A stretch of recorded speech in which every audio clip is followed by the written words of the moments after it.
নমস্কার বন্ধুরা, আমি চলে এসেছি আরও একটা নতুন রেসিপি নিয়ে। তো আজকে আমি পটলের একটা নতুন রেসিপি বানাবো।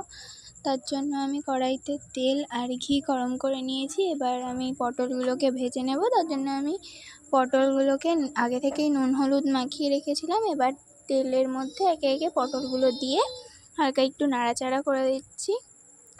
দিয়ে আমি পটলটাকে একটু ঢাকা দিয়ে দেবো, যাতে পটলটা খুব ভালোভাবে সিদ্ধ হয়ে যায়। ঢাকনাটা খুলে আমি আবার পটলটা নেড়ে দিচ্ছি, একটু উল্টে দিচ্ছি, যাতে পুরো পটলটাই খুব ভালোভাবে ভাজা হয়ে যায়। বেশি লাল করে ভাজার দরকার নেই, হালকা হালকা লাল করে ভাজলেই হয়ে যাবে। তো আমার পটলটা ভাজা হয়ে গেছে। এবার আমি পটল তুলে নিয়েছি, নিয়ে ওই তেলের মধ্যে আমি চিংড়ি মাছ নুন হলুদ মাখিয়ে রেখে দিয়েছিলাম ধুয়ে বেছে, সেই চিংড়ি মাছটাকেও ভেজে নিচ্ছি। ওই চিংড়িগুলোও ভাজা হয়ে গেছে। এবার আমি চিংড়ি মাছটা তুলে নিচ্ছি।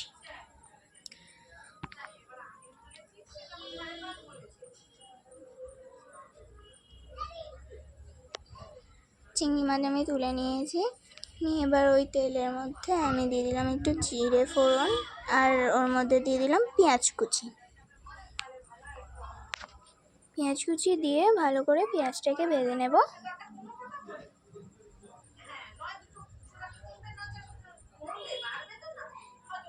এবার ওর মধ্যে দিয়ে দিলাম দুটো চেরা কাঁচা লঙ্কা, আর এখানে আমি পোস্ত, চালমগজ, কাজু আর 2-3টে কাঁচা লঙ্কা বেটে রেখেছিলাম আগে থেকেই, সেটাই দিয়ে দিলাম। ঝালটা যে যেমন খান সেই হিসাবে দেবেন। দিয়ে এবার আমি মশলাটা আমার ভালোভাবে ভাজা হয়ে গেছে, দেখুন মশলাটা থেকে তেল ছেড়ে দিয়েছে। তো এবার আমি ওর মধ্যে দিয়ে দিলাম হালকা একটু হলুদ গুঁড়ো, দিয়ে ভালোভাবে ভেজে নিলাম। নিয়ে এবার এর মধ্যে দিয়ে দিলাম আমি কাঁচা দুধ, দিয়ে মশলাটা ভালোভাবে কষিয়ে নিতে হবে,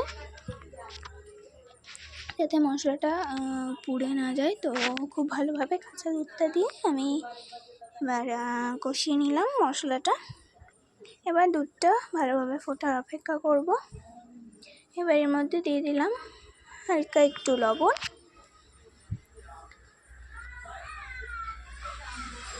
দুধটা খুব ভালোভাবে ফুটে গেছে। এবার ওর মধ্যে আমি দিয়ে দিলাম ভেজে রাখা পটলগুলো,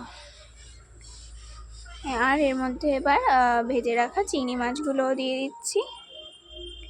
দিয়ে ভালো করে পটল আর চিংড়ি মাছটাকে গ্রেভির সাথে খুব ভালোভাবে মিশিয়ে নেব, যাতে খুব ভালোভাবে পটলের মধ্যে গ্রেভিটা ঢুকে যায়। তো সেই কারণে আমি ভালোভাবে নেড়ে চেড়ে দিচ্ছি পটলগুলো।